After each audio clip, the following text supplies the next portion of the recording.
The World This Week, 7 days, 4 Paris space correspondents, 1 hour. The World This Week in partnership with the Daily Beast foreign editor, Christopher Dickey, is with us. Why are you laughing? Because, how are you? Fine. All right. Also with us is Mira Kavdar, editorial writer for the International New York Times. Nice to be here. Nice to see you. Nice to see you as well, Franco-Syrian photojournalist AMMAR RABBO. And joining us is Pierre Aski, co-founder of Rue 89, the news website, and whose latest book is... Le droit au bonheur, the right to happiness. The right to happiness, which is about... Which is the right title for the right time in France. Yes, we'll be talking about this idea of happiness versus pessimism. But we talked about that when the book came out, and it was still time of pessimism, and today we seem to be moving towards happiness. Hopefully. Times are changing. We'll talk about that a little bit later because there are legislative elections coming up. The World This Week, by the way, on Facebook and Twitter, hashtag World This Week. First, though, breaking news. Former German Chancellor Helmut Kohl, the architect of German reunification, has died. He was 87, Germany's longest-serving post-war chancellor. From 1982 to 1998, he was a driving force behind the introduction of the European single currency, a deepening of ties with France. But most of all, he was the one in charge in 1989 when the wall fell. We Germans don't have too many reasons to be proud of our history, but I have every reason to be proud of those years when I was Chancellor.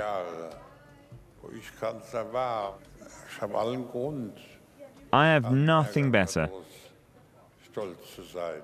nothing to be more proud of than German reunification.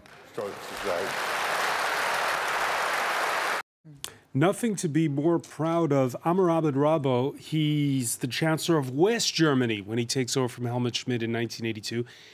And even during those momentous days of November 1989, there were still so many uncertainties. Would the two Germanys be able to unite without the economy collapsing? What would happen to the infrastructure, to everything? And he was confident about it all working. It's an amazing move. It's an amazing career. It's really... I have no words to describe the politician or the statesman or the person who just left. Even if, though I still have, as someone who's originally from Syria, you know, last year he was a bit criticizing Angela Merkel. He received Viktor Orban, who's very close to a fascist. So the end of the... Last year, or the last few positions were not that amazing, but still, what a career. But really. You remember back those days in 1989, you said you were in Berlin when the wall fell. I was in Paris when the wall fell, but with friends, I was studying at Sciences Po, Political Sciences Institute, and we decided to leave in the night and to drive all the way to Berlin. We arrived early morning, and it was amazing. We were all like stringers, and we were all young students, so we had no assignment, we had nothing to do exactly, but to be there and try maybe to sell some photos. And it was unsure whether Kohl's gamble to say, we're going to absorb the former East Germany was going to work. It was totally unconceivable. I mean, it was something that everybody would say, what a stupid move, it won't work. These two countries are so different, etc. Today it seems natural. What was the secret of his longevity as the longest-serving Chancellor of Germany in post-war? I think, you know, he was the key man at key moments. And I remember, and I think for most French people, he will be remembered as the man who stood hand in hand with François Mitterrand 1984. In 1984 in Verdun, which was the site of one of the worst battles of the First World War between France and Germany.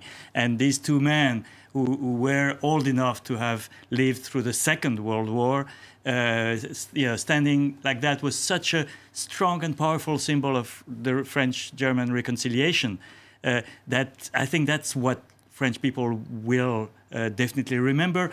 And that has given him, it gives an idea of what the man stood for in important moments.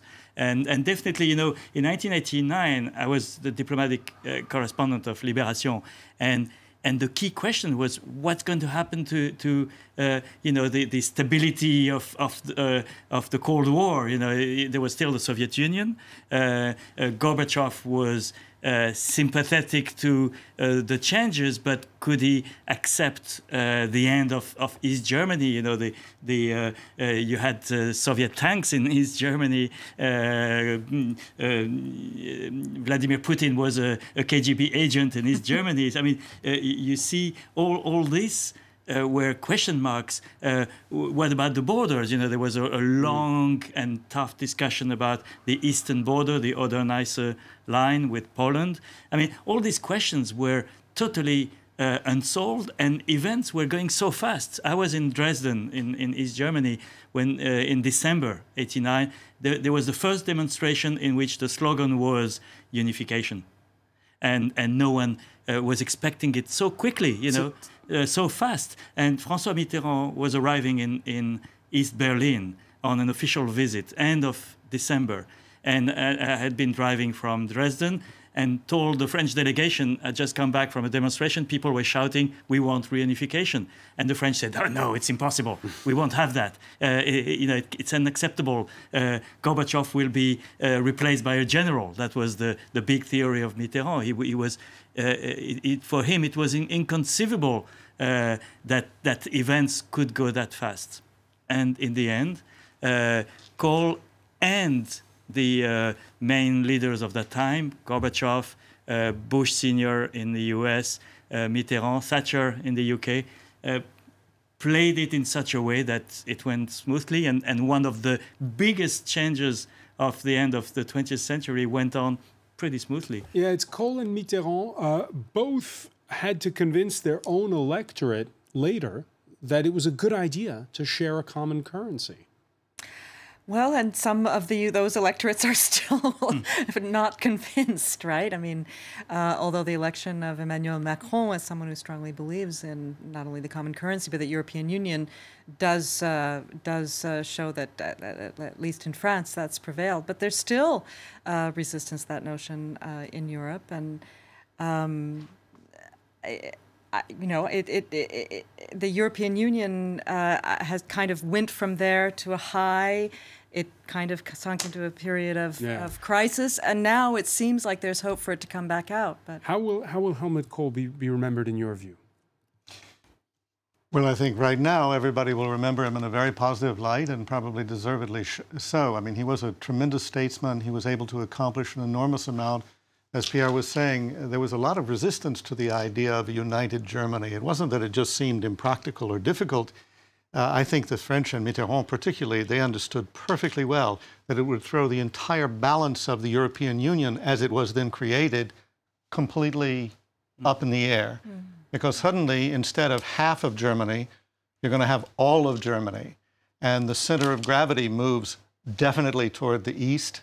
And then Germany opens up to the east. And Mitterrand was wary. And Mitterrand was very wary. And you know the quote from Mauriac, a French writer, he said, we love so much Germany that we prefer to have two. Yeah, exactly. Well, it's also a little bit like the old truism about NATO. NATO was formed to keep the Russians out, the Americans in, and Germany down. Yeah. And that was all out the window. After unification. But the other thing that happened, and I think with a couple of days' reflection, people will talk about this, is that Germany became such a heavy force of gravity that it pulled Eastern Europe apart.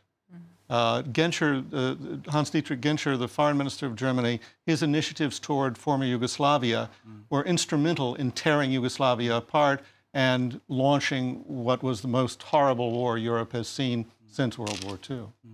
The wars in the former Yugoslavia. Yeah, more to come on the death of Helmut Kohl in our upcoming editions.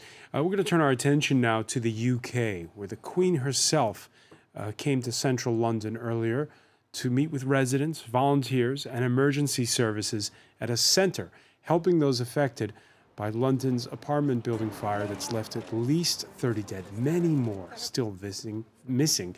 Her visit was met with cheers and appreciation. Elsewhere, though, the anger rising. This Friday evening in London, Theresa May had to be whisked away from a meeting with survivors of that fire. amid reports the type of cladding chosen a few years back to insulate the exterior of Grenfell Tower, 2 pounds cheaper per square meter than the fire-resistant strain. I've been crying so much, I don't know how I'm feeling anymore. They've lost everything. They want questions and answers. Why? What happened? Why did it happen?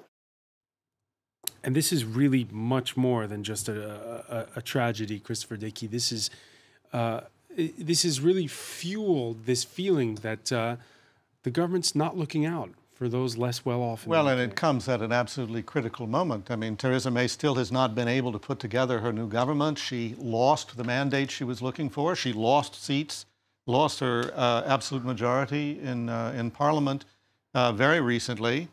And the question is, does she have the political stuff to hold things together? And her performance in the wake of this, according to our London correspondent, Nico Hines, in the Daily Beast, it's like the Katrina moment in the United States. This is such a disaster. It moves people so profoundly, and her response has been so mediocre and so really cold that... she's been criticized for arriving late to meet with victims. Well, first of all, at first she didn't meet with the victims. She met with people, with the rescue workers and with the police, which was all very good. But it was as if she didn't dare meet with the victims. And Jeremy Corbyn, her main rival, the head of the Labour Party, who everybody had written off as a complete nut, he goes, he meets with the victims, he embraces them. It's all over the papers, all over television. And people are like, why do we have this cold person as our prime minister, and why don't we pay more attention to Jeremy Corbyn? All right, you mentioned it being like after Hurricane Katrina in New Orleans, the 24-story social housing project located in a working-class part of North Kensington, the broader neighborhood also home to some of the most expensive real estate on the planet. For many, this tragedy is also a growing tale of inequality in urban areas. There you see the areas where that are more poverty-stricken than others in this area between Kensington and Chelsea, and there's where Grenfell Tower is located. Mira Kamdar, of course, the fear is that these people are going to be relocated far away from the center of London as just the pressures of gentrification push against the center of the city. Right. I mean, you could even suggest very cynically that for some of the property developers in that area, it's a good thing that the tower burned. There's even been a suggestion, because apparently there's some very posh apartment blocks immediately adjacent to where the Grenfell Tower was that are empty, that full of apartments, because there's a lot of absentee ownership among very wealthy purchasers of apartments in London, as in New York and some other cities. And so I've even heard, seen in the press some suggestions, well, they should be moved into there. You have empty apartments in these posh... Corbyn said that. Okay, right. And I think that underlines the growing inequality in the UK, the fact that Theresa May's government, even before the disastrous parliamentary elections, and Cameron's government before, had been cutting social programs, had not been addressing this issue at all. There was this surge for Corbyn in the parliamentary vote.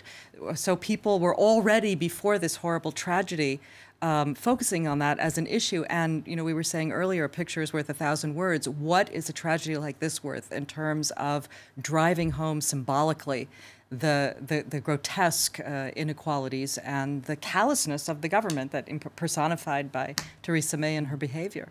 Would this be possible in France, this kind of... I don't see why it shouldn't be possible, because maybe things are worse in terms of inequality, privatization in the UK, obviously. But I think the root problem, which is the inequality and the kind of double penalty, you're poor and you live obviously in worse conditions, in which you will save, as you said, £2 on a system that would prevent fire from spreading so quickly. I think that's happening all over our countries, where and it feeds into the mood for rebellion that we've had in the past few months all across Europe and the US, where the losers of globalization, people who see part of the society benefit from globalization, you know, this is glaring, and as you said, the symbolic dimension of the picture of this burning social flats tower is really incredible, and I think it resonates in France as deeply as it does in the UK. The only thing in France, I don't know any tower like this, HLM. You know, it would be out in the banlieue. You wouldn't see it. Yeah, and there were some like small hotels a couple of years ago, small hotels of 5 floors or something, but very similar to this tragedy, but with much less victims, of course. Now it raises also, as you mentioned, the problem of the double standards and the privatization, and also the money. It isn't actually clear that these people were the victims of globalization. In fact, you could argue that they were the people who were taking advantage of globalization. If you look at the people who were living in the building, there were people from all over the world. There were people from Africa. There was a Syrian refugee. The first victim is a Syrian refugee. Yeah, but it's not because you're an Afghan or a Syrian refugee, because the first victim that was named was actually a Syrian student in London. It's not because you come from countries that could be described as victims of globalization that you're not, once you are in the developed world, marginalized in the social you spectrum. can be marginalized, but the idea is that you're on a track that will eventually take you out of that. Now, if you don't get out of that, that's where we have huge problems. But my impression was that a lot of the people in that building were relatively recent arrivals. All right, when we come back, we're going to see on this side of the channel what the prospects are in terms of tackling injustice in France ahead of the second round of legislative elections. Stay with us. You're watching The World This Week.